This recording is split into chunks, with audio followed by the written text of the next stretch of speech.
shayton bir ayol bilan tortishibdi. Nimaga odamlar sizlarning makr hiylalaringizni gapiradi? Aslida men hiyla va makrda kuchliman. Ayol bu gaplarni ana u yerda ishlab turgan tikuvchi kishini ko'ryapsanmi? Shuni hozir vasvasa qilib xotinini taloq qildira olasanmi? Shayton albatta deb borib tikuvchiga har xil vasvasalar qila boshlabdi.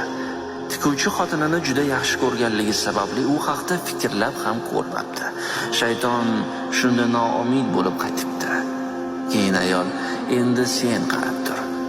Ayol borib tikuvchiga debdi, menga eng chiroyli matodan bir narsa tikib bering.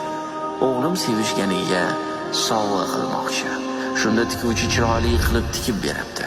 Keyin ayol o'sha kishini xotinining uyiga borib, uyingizdan namoz o'qib olsam bo'ladimi deb kirib xotiniga bildirmay uyga tashlab chiqibdi.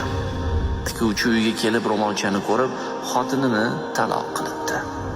Shunda shayton ayolga qoyil debdi.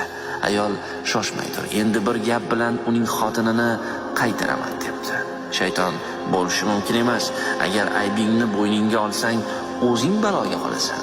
Ayol qarab tur. So'ngra ayol tikuvchiga borib debdi, menga kecha tikib bergan ro'molchani o'zidan yana qilib bering.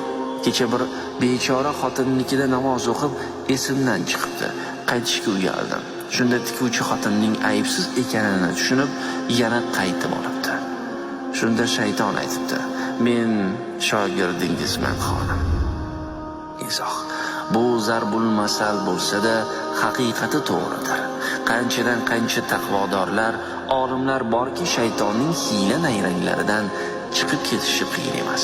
Lekin ayol kishining makridan juda oz inson chiqa oladi. Erkaklar ayollar makridan ehtiyot bo'lsinlar. Shuning uchun Rasululloh ummatim erkaklariga o'zimdan keyin ayollardan ko'ra zararliroq fitnani qoldirmadim deydilar. Buxoriy rivoyati 4808.